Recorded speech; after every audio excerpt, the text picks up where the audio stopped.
খাল খনন এবং পুনঃখননের যে কর্মসূচি আমরা এই নির্বাচিত সরকার হাতে নিয়েছি, সেটি 16ই মার্চ দিনাজপুরের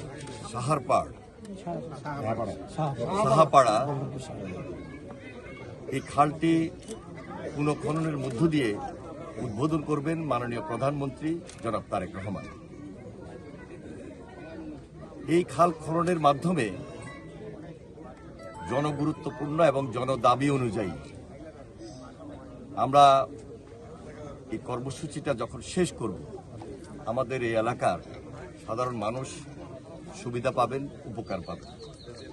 বিশেষ করে এখানে প্রচুর জলাবদ্ধতা হয়। আমরা এই খালটা খননের মধ্য দিয়ে জলাবদ্ধতা দূর হবে। খালের পানি যখন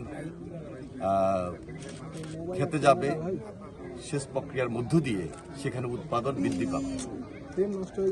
এই খালটি প্রায় 12.5 কিলোমিটার। আমরা পানি সম্পদ মন্ত্রণালয়ের উদ্যোগে এই দায়িত্বটুকু নিয়ে এসেছি। দেশব্যাপী এই উদ্বোধনী অনুষ্ঠানটা আমরা একসঙ্গে সারা দেশব্যাপী করতে চাই এবং এই কর্মসূচিটা ছিল শহীদ রাষ্ট্রপতি জিয়া রহমানের একটা আন্দোলন এবং একটা বিপ্লব। দেশকে স্বনির্ভর করাই ছিল তার লক্ষ্য।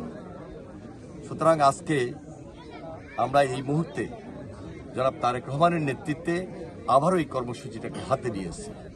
আপনারা জানেন যে দীর্ঘদিন খাল খনন বা পুনঃখনন প্রক্রিয়া বন্ধ ছিল, বাধাগ্রস্ত ছিল এবং অনেক খাল অথবা অনেক নদী অনেক জায়গায় সেখানে আপনার পলি জমিয়েছিল, অনেক জায়গায় দোকানপাট বাড়িঘর সেখানে একদম খালের মাঝখানে গড়ে উঠেছিল।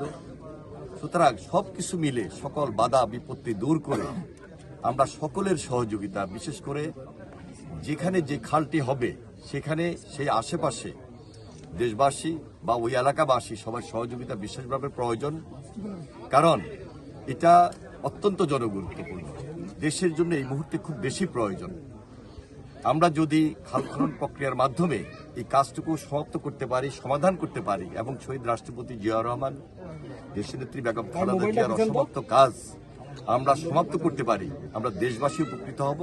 এবং আপনাদেরকে বুঝতে হবে যে দেশে যে ফসল, এই ফসল উৎপাদন দ্বিগুণ হবে, উৎপাদন বৃদ্ধি পাবে।